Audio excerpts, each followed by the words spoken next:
فأنا ناصح لإخواني بالصدع بالحق تبيض وجوههم. السكوت في مسألة الحزبية يضرها، فاصدع بما تؤمر وأعرض عن المشركين. سلامي على دماج ورجالها والشيخ يحيى ودار العلم يا سعد بانيها.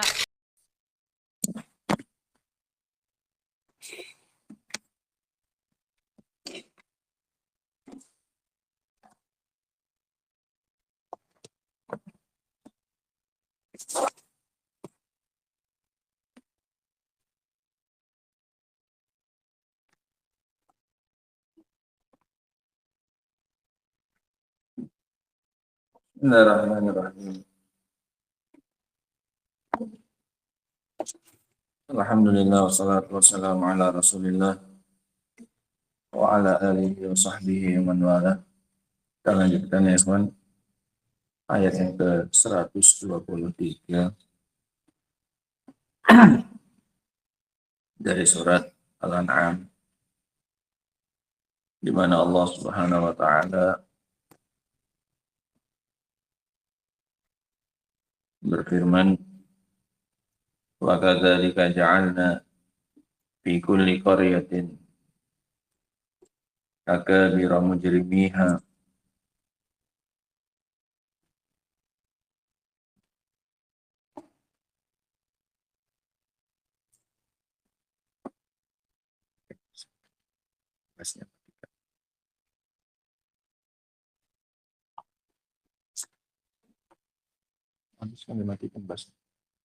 nanti.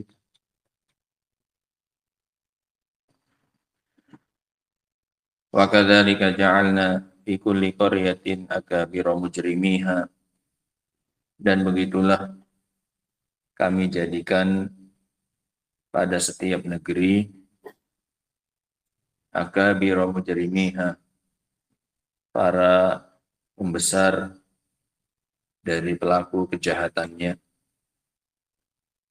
Kami jadikan di setiap negeri para pembesarnya sebagai pelaku kejahatan, mulai dari kesyirikan maupun yang lainnya.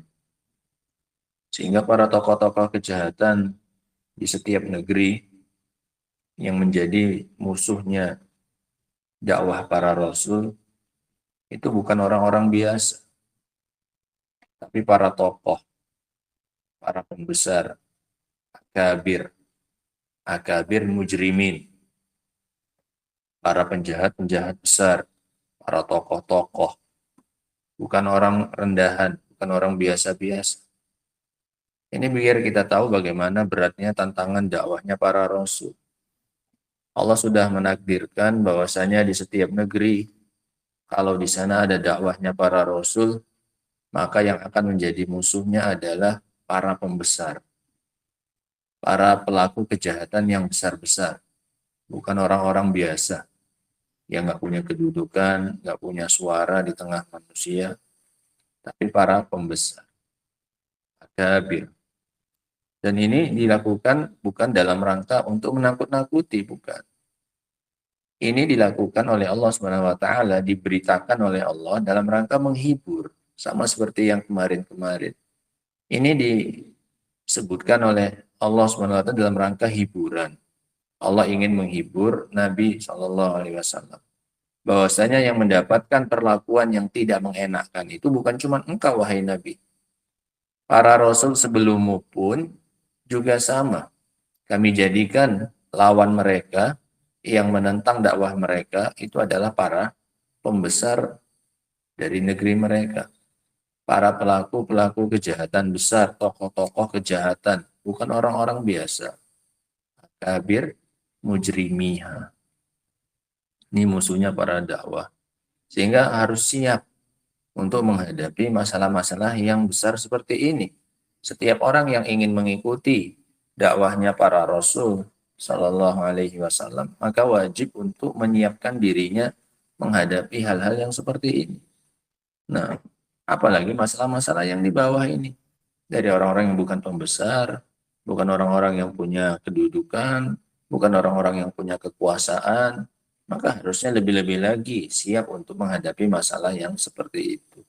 Karena dari dulu musuhnya para nabi itu adalah orang-orang besar. Akabir itu jamak dari akbar. Jamak dari apa? Akbar. Akabir mujrimiha. Untuk apa diadakan para musuh-musuh yang besar itu? Liyamkuru fiha. Untuk mereka membuat makar di dalam negeri tersebut. Makar berupa menyesatkan manusia. Makar berupa menghalangi manusia dari dakwahnya para rasul. Itu makarnya mereka. Allah jadikan adanya tokoh-tokoh kejahatan yang berusaha menghalangi manusia dari dakwahnya para rasul. Sehingga nggak ada yang namanya dakwah itu lempang-lempang saja, mulus-mulus saja, itu nggak ada. Pasti akan ada musuh-musuh besar, bukan musuh-musuh kecil. Ada kerikil, ada juga bukit-bukit dan gunung-gunung yang menghalangi dakwahnya para rasul. Tapi yang ditekankan di sini adalah yang besar-besar. Kalau yang besar sudah kita siap menghadapinya, maka yang kecil ini lebih gampang lagi melewati. Orang yang telah terbiasa melewati rintangan gunung, maka rintangan kerikil itu tidak ada apa-apanya. Karena dia sudah terbiasa untuk melewati rintangan gunung. Apalagi cuman kerikil yang menghalanginya. Bahasanya kita tinggal disepak saja pun apa? Minggir.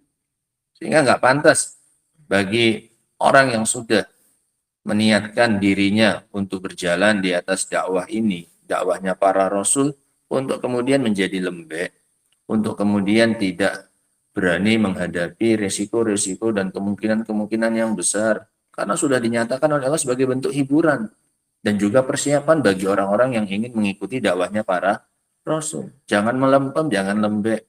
Nah, orang gunung saja pun sudah biasa dilewati, masa menghadapi kerikil aja pun malah jatuh. Dia biasa manjat gunung, melewati gunung. Ketika kena kerikil langsung apa? Jatuh. Nah, yang bisa bertahan, ini bahasanya teman kita. Yang biasa bertahan menghadapi badai, itu nggak akan sakit hanya karena kena apa ini? Gerimis. Biasa hujan badai aja diterjang dan lewat. Nah, masa kena gerimis aja langsung apa? Langsung letoy, langsung sakit. Dan biasanya menghadapi gerimis bisa kok. Nah, sehingga ini yang harus diperhatikan. Yang terbiasa menghadapi auman singa, itu nggak akan mundur hanya dengan meongan kucing. Terbiasa menghadapi auman singa, masa cuma di ngeong saya sama kucing langsung apa? Lari. Sementara dia besar dan tumbuh dengan didikan apa ini? Auman singa. Nah, nggak pantas. Makanya di sini Allah kabarkan untuk menguatkan hatinya Nabi Shallallahu Alaihi Wasallam sekaligus menghibur. Nah, liyamkuru fiha, mereka pasti akan mengupayakan berbuat makar untuk menghalangi manusia dari apa yang engkau sampaikan wahai Nabi berupa kebenaran, sehingga engkau siap-siap. Dan yang mengalami ini pun bukan cuma engkau, para nabi sebelumnya sudah mengalaminya, sehingga engkau tidak sendiri, engkau bersama dengan teman-temanmu dari kalangan para nabi dan rasul. Maaf makna ayat ini ya. Nah, yang kayak gini-gini nih ikhwan, yang mau kita ambil dari makna ayat. Yang kayak gini-gini ini yang mau kita ambil ketika kita membaca ayat Allah Subhanahu wa taala. Bukan sekedar membacanya secara apa ini? Secara lisan, kemudian kalaupun naik sedikit ya tahu apanya. Artinya enggak cuma itu, tapi apa sih pelajaran yang bisa diambil dari apa ini? Ayat. Makanya kita sekarang kadang udah mikirkan, cobalah kalau sehari itu bisa 2 ayat, 3 ayat. Tapi terkadang sayang. Bisa-bisa saja, setengah jam, 2 ayat, 3 ayat langsung Anda baca dengan tafsirnya. Bisa. Tapi kayaknya enggak membekas nanti. Kalaupun membekas cuman ala kadarnya saja, kayaknya enggak puas ya. Kayaknya kita enggak memberikan hak dari ucapan Allah Subhanahu wa taala itu dengan sebenar-benarnya. Karena ada begitu banyak pelajaran dan ibroh yang bisa kita ambil hanya walaupun dari satu apa ini? Satu ayat. Ini ayat yang luar biasa. Ini ayat yang mengajarkan kepada kita keberanian, terutama dalam dakwah. Dan tidak gentar menghadapi musuh-musuh dakwah. Sudah Allah ingatkan dari dulu bahwasanya para nabi dan rasul yang mereka hadapi adalah akabir mujrimin. Para pembesar, para tokoh-tokoh kejahatan yang besar. Bukan tokoh-tokoh apa ini? Bukan orang-orang kecil yang dihadapi. Sehingga mentalnya itu sudah terbiasa dan siap untuk menghadapi hal yang seperti itu. Nah, ini ajaran atau konsep keberanian dalam dakwah selama berada di atas apa? Kebenaran tentunya. Nah, kadzalika liyamkuru fiha wa ma yamkuruna illa bi anfusihim, dan tidaklah mereka membuat makar. Makar itu tipu daya untuk menimpakan kemudorotan dari arah yang tidak disadari oleh korban. Itu artinya apa? Makar, berusaha menimpakan al-makruh, sesuatu yang tidak disenangi, kemudorotan dari arah yang tidak disadari oleh korban. Diam-diam. Itu namanya apa? Makar. Nggak ada makar itu terang-terangan, itu nggak ada. Makar itu selalu sembunyi-sembunyi. Nah, dan tidaklah mereka membuat makar, pada hakikatnya mereka tidaklah membuat makar kecuali kepada diri mereka sendiri. Karena kemudorotannya kembali kepada diri mereka. Ketika sedang mereka merusahakan makar, menimpakan kemudorotan, pada hakikatnya mereka sedang berusaha menimpakan kemudaratan untuk diri mereka. Tapi mereka nggak sadar. Mereka nggak sadar bahwasanya itu adalah makar dari Allah Subhanahu wa taala melalui tangan mereka sendiri. Mereka ingin menimpakan kemudaratan kepada Rasul, tapi ternyata yang kena mudaratnya adalah diri sendiri. Kalau bahasanya kita itu senjata makan tuan. Mereka sendiri yang merencanakan untuk memudaratkan siapanya? Diri, kan nggak sadar dia. Dengan melakukan perbuatan tersebut, padahal dia secara hakikat sedang memudaratkan diri sendiri. Nah, wa ma yamkuruna illa bi anfusihim wa ma yash'urun. Namanya makar itu seperti ini selalu, dan mereka tidak pernah apa ini sadar. Wa ma yash'urun, mereka nggak pernah sadar dengan makar tersebut. Qala Syekh Abdurrahman As-Sa'di rahimahullah, wa haula'i alladzina fi dzulumat, dan mereka-mereka itu yang di atasnya yang semalam berada di dalam kegelapan. Kemarin kan dibikin dua permisalan oleh Allah Subhanahu wa taala untuk orang yang mukmin dengan orang yang musyrik. Permisalannya adalah seperti orang yang hidup dengan orang yang mati. Kemudian permisalannya adalah orang yang memiliki cahaya dengan orang yang berada di dalam kegelapan, nggak punya cahaya dan nggak bisa keluar dari cahaya tersebut. Kemudian kata beliau, wa haula illadzina fi dzulumat ya'mahun, dan mereka itu yang berada di dalam kegelapan, ya tahayyarun, mereka itu kebingungan, mereka itu nggak ngerti arah, nggak tahu mau jalan kemana, karena jalannya nggak terlihat, nggak punya cahaya. Wa fi batilihim yataraddadun ghairu mutasawin, dan di dalam kebatilan mereka, mereka berbolak-balik dari satu kebatilan ke kebatilan yang lain. Di situ-situ aja, nggak keluar dari apa ini? Lingkaran kebatilan. Nggak pernah keluar dari lingkaran kebatilan. Faminhumul qadat war ru'asa wal matbu'un. Maka di antara orang-orang yang berada di dalam kegelapan itu adalah para pemimpin, para pembesar, para tokoh yang diikuti. Adalah para tokoh yang diikuti. Bukan hanya orang-orang biasa yang masuk ke dalam lingkaran kegelapan tersebut, tapi juga para tokoh. Wa minhum tabi'un wal mar'usun. Di antara mereka juga ada pengikut dan rakyat biasa. Sehingga macam-macam yang berada di dalam kegelapan. Ada pemimpin, ada rakyat biasa. Wal awwaluna minhum alladzina fazu bi ashqal ahwal. Golongan yang pertama itu adalah golongan yang mendapatkan keadaan yang paling jelek, yang paling merugi. Ashqal ahwal, keadaan yang paling menderita, ini akan didapatkan, pemenangnya adalah siapa? Golongan yang pertama. Siapa ini? Para pemimpin, para pembesar, para tokoh. Ini yang mendapatkan juara dari sisi kerugian. Ini yang paling menderita keadaan. Golongan yang pertama. Walihadza qala, oleh karena itu Allah Subhanahu wa taala mengatakan, wa kadzalika ja'alna fi kulli qaryatin akabira mujrimiha. Begitulah kami jadikan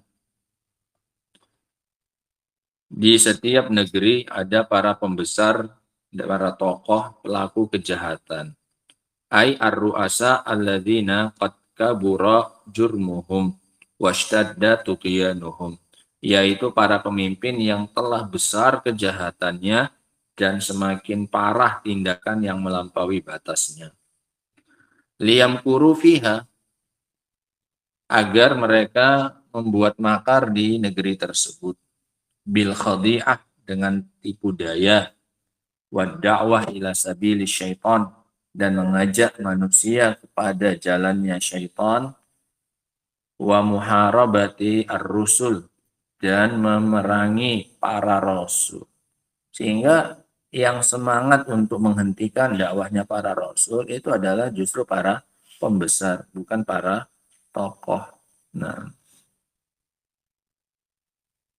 wa muharabati ar-rusul wa atba'ihim, dan juga para pengikut rasul, bil qauli wal fi'li, dengan ucapan maupun dengan perbuatan. Sehingga perang yang dikumandangkan oleh para tokoh pembesar kejahatan tersebut bukan hanya dengan perbuatan, tapi juga dengan lisan, dengan ucapan.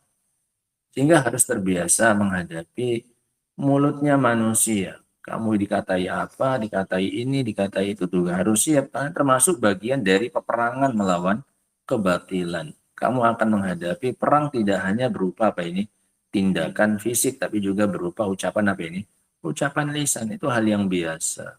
Nah, wa innama makruhum wa kaiduhum ya'udu ala anfusihim. Padahal makar mereka dan tipu daya mereka itu pada hakikatnya hanya akan kembali menimpa diri sendiri. Nah, mengenai diri sendiri. Li'annahum yamkurun wa yamkurullah. Karena mereka membuat makar dan Allah juga membuat apa? Ali, geser Ali. Geser. Jangan di belakang-belakang itu ya. Kalian itu geser sini. Itu banyak sini. Geser sini. Nggak usah di sini yang susah-susah ditengok. Geser. Geser.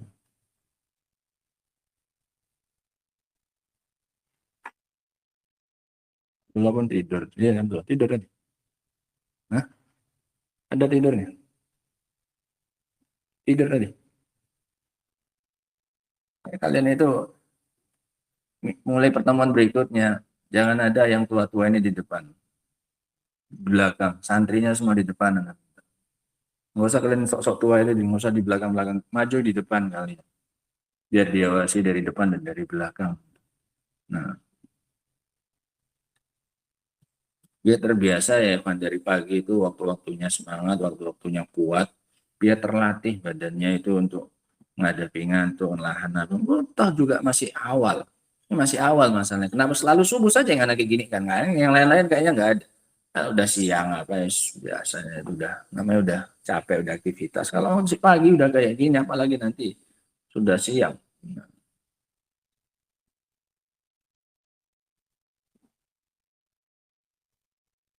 Li'annahum yamkurun wa yamkurullah. Kenapa makarnya kembali kepada mereka sendiri? Karena ketika mereka membuat makar, Allah juga buat makar untuk membalas makar mereka.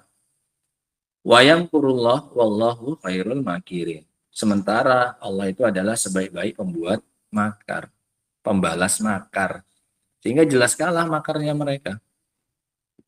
Wa kadzalika yaj'alullah kibara a'immatil huda wa afadilahum yunadiluna haula'il mujrimin. Di sisi yang sebaliknya juga ada. Allah menjadikan para imam-imam, para pemimpin-pemimpin, tokoh-tokoh yang di atas petunjuk, dan orang-orang yang memiliki keutamaan, yang membela, yang melawan orang-orang para penjahat tersebut.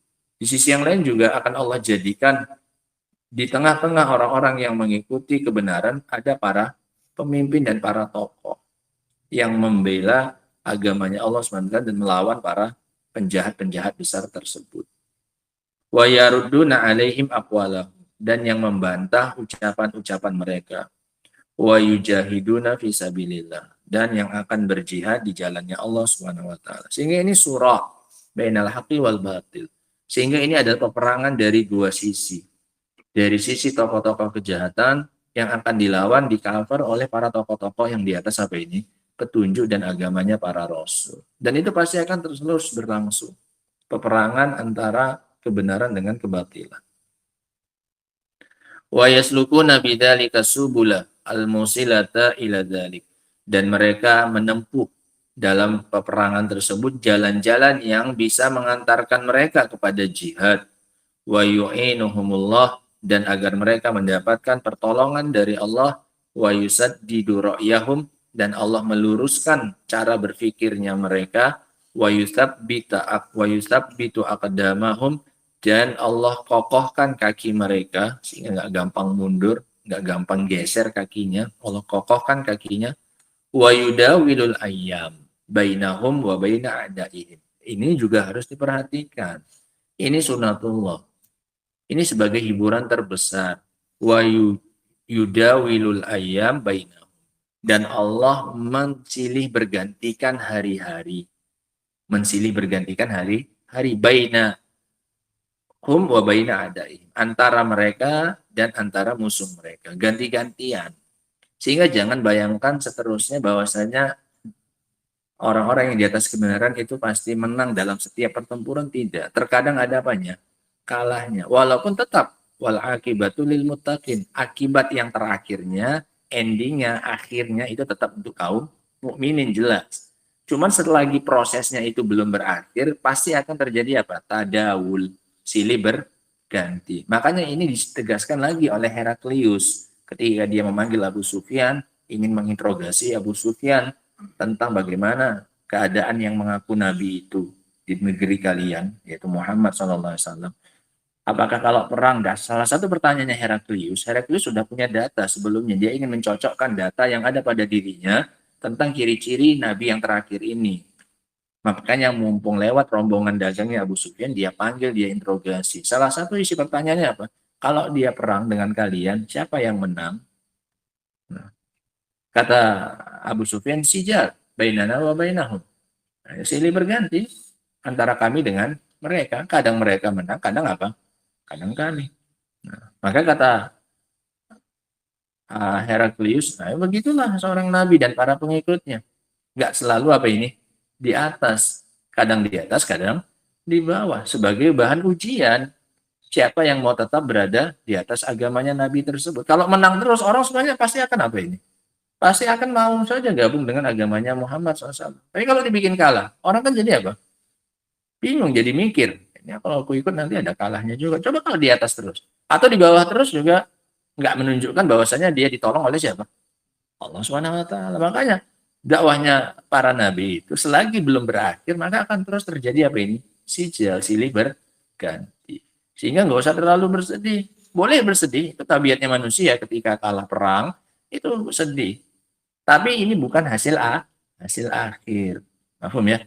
Pasti akan ada kadang di atas, kadang di bawahnya. Ini maknanya. Wa yudawilul ayam, dan Allah mensilih bergantikan hari-hari antara pengikutnya Nabi dengan pengikutnya para pembesar kejahatan tersebut. Kadang mereka yang menang, kadang kita yang menang. Nah. Hatta yudawilal amra fi akibatihi binasrihim wa zuhurihim. Sampai akhirnya Allah menetapkan perkaranya pada akhirnya dengan kemenangan mereka dan pertolongan kepada mereka. Pengikutnya para Rasul. Di akhirnya yang menang tetap siapa ini? Para pengikut Rasul dan para Rasul itu sendiri. Nah, wal akibatu lil muttaqin, dan akibat yang baik, akhir yang baik itu hanya untuk orang-orang yang bertakwa. Tapi selagi masih prosesnya, jangan harap kamu akan terus-terusan apa ini menang. Pasti akan ada nggak enaknya. Nah, di antara faedah yang bisa kita simpulkan ya kan dari ayat yang luar biasa ini, ayat yang ke-123.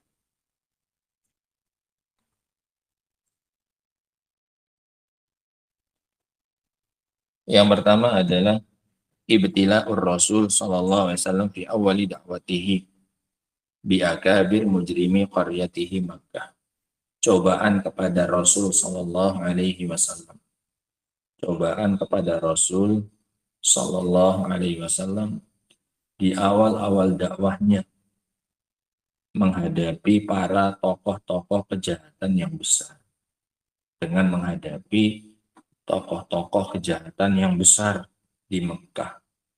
Karena surat ini surat apa kemarin? Makkiyah. Sehingga ini cerita tentang awal-awal dakwah. Nah, dari awal-awal saja sudah yang dihadapi kayak gini. Sehingga wajar kalau mentalnya itu apa ini? Terlatih. Nah, dari awal dakwahnya sudah diuji dengan para tokoh-tokoh kejahatan yang besar.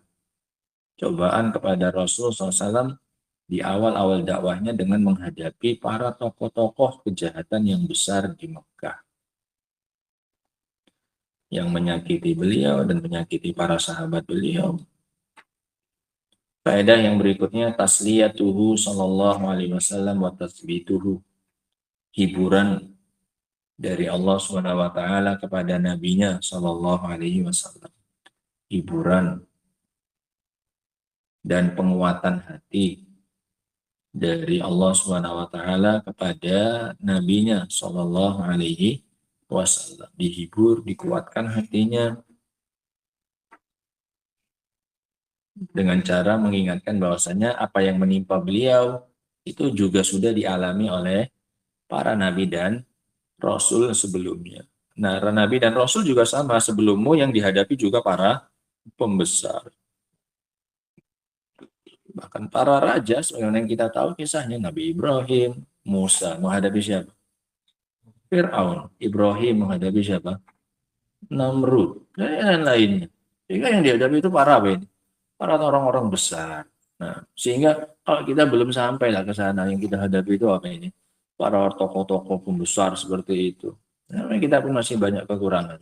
Nah, semakin mirip dakwahnya kita dengan dakwahnya para rasul, maka cobaan yang didapatkan pun juga semakin mirip.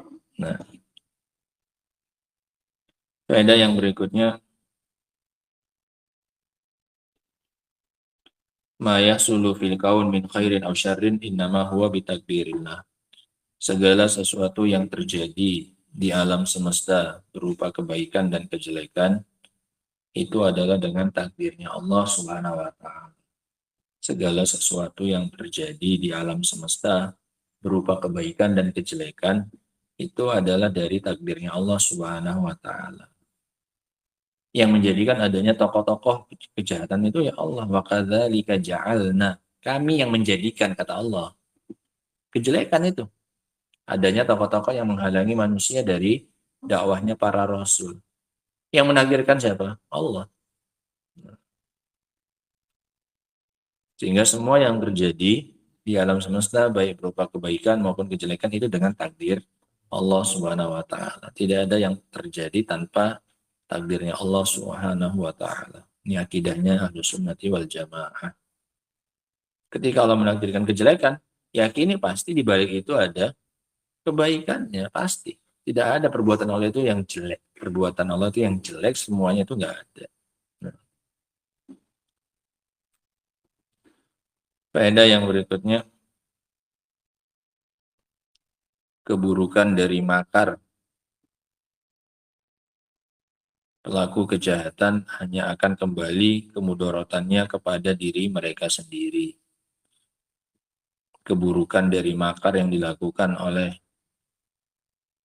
para penjahat itu akan kembali kepada diri mereka sendiri kemudorotannya. Wa ma yamkuruna illa bi anfusihim.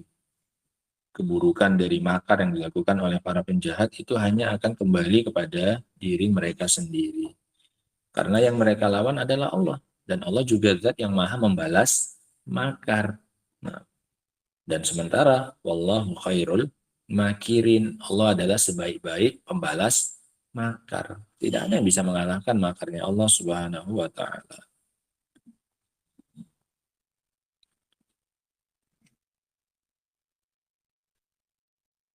Wallahu ta'ala a'lam bishawab. Ini beberapa faedah yang bisa kita simpulkan dari ayat ini. Adapun yang setelahnya, ayat yang ke-124, ini insya Allah akan kita baca pada pertemuan berikutnya. Wallahu ta'ala a'lam bishawab. Subhanallahi wa bihamdihi asyhadu an la ilaha illa anta astaghfiruka wa atubu ilaik. Alhamdulillahirabbil alamin. Jadi setelah merojaan, bersihkan kamar mandi ya, Pak. Gotong royongnya diutamakan kamar mandi. Semuanya diberus, apa yang kurang alatnya masing-masing ya, Pak. Digilir merasa sendiri saja ya, kan dibikin gilirannya untuk dibantu sama imam besar. Dibantunya maksudnya diawasi, dituntun, diarahkan. Nah, kalau dibikin jadwalnya giliran, paling enggak kalau orangnya banyak kayak gini ya 2 minggu sekali pun kita paling baru bersihkan kamar mandi satu orang, ya kan? Ya kalau orangnya sebanyak ini dibersihkan, dia apa biar nggak jorok, nggak bau. Nah, dan juga dibuangnya itu baju-baju yang ada itu yang apa tadi diambil ya, kan? Jangan ditaruh di situ. Kalau nggak dirazia kayak gitu nanti makin ini nanti.